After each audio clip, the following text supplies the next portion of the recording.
இயேசுவில் எனது அன்பிற்குரியவர்களே, உங்களுக்கு என்னுடைய இதயம் கனிந்த வாழ்த்துக்கள். வணக்கம். அன்பானவர்களே, இன்றைய நற்செய்தி பகுதி மத்தேயு நற்செய்தி 15வது அதிகாரம் 29 37 முடிய. இதில் 2 நிகழ்வுகள் உள்ளன. ஒன்று, இயேசு பல வகை நோயாளர்களுக்கு குணமளிக்கிறார். 2, 4000 பேருக்கு உணவு அளிக்கிறார். அன்பானவர்களே, மெசியா வரும்பொழுது என்ன நடக்கும் என்று அறிவிக்கப்பட்டிருந்தது, மக்கள் எதிர்பார்த்து இருந்தார்கள் என்றால், லூக்கா நற்செய்தியிலே நாம் வாசிக்கிறோம், ஆண்டவராகிய மெசியா வரும்பொழுது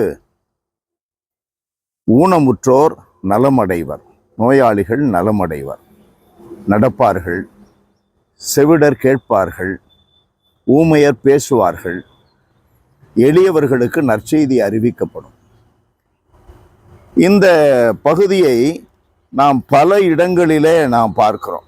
மத்தேயு நற்செய்தியில் 11வது அதிகாரம் 5வது வசனத்திலே இருந்து நாம் பார்க்கிறோம், பார்வையற்றோர் பார்வை பெறுகின்றனர், கால் ஊனமுற்றோர் நடக்கின்றனர், தொழுநோயாளர் நலமடைகின்றனர், காது கேளாதோர் கேட்கின்றனர், இறந்தோர் உயிர் பெற்று எழுகின்றனர், ஏழைகளுக்கு நற்செய்தி அறிவிக்கப்படுகிறது.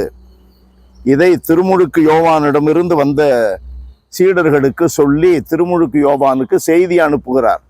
நீர்தாம் வரவிருக்கின்ற மெசியாவா அல்லது வேறு ஒருவரை எதிர்பார்க்க வேண்டுமா என்ற கேள்வியோடு வந்த சீடர்களுக்கு பதில் இது.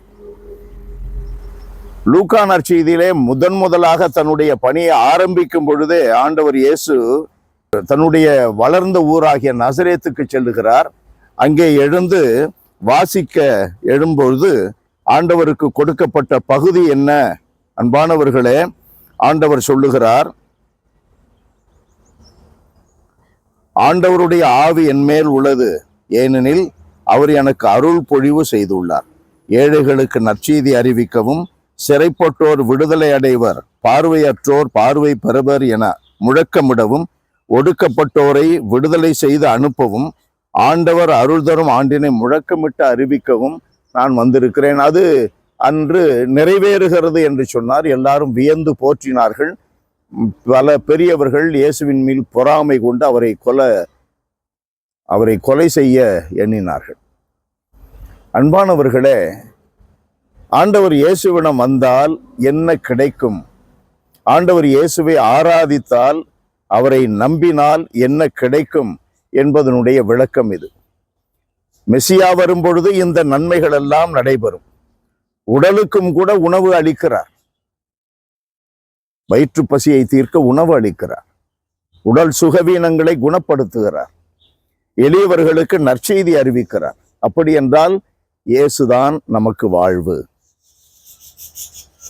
6:63 யோவான் நற்செய்தியிலே வாசிக்கிறோம், அவர் சொல்லுகிறார், என்னுடைய வார்த்தைகள் உங்களுக்கு வாழ்வு தரும் ஆவியாகும்.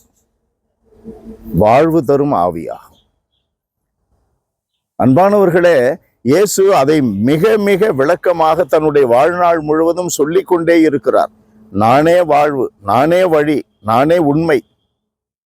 யோவான் 14:6 சொல்லுகிறார்.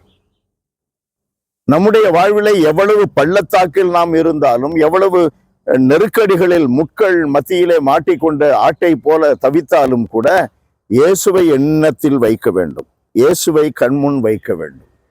இயேசுவை நோக்கி நாம் பயணிக்க வேண்டும். நெருக்கடிகளிலிருந்து விடுதலை, நம்முடைய துன்பங்களிலிருந்து விடுதலை, நோயிலிருந்து விடுதலை, பாவத்திலிருந்து விடுதலை.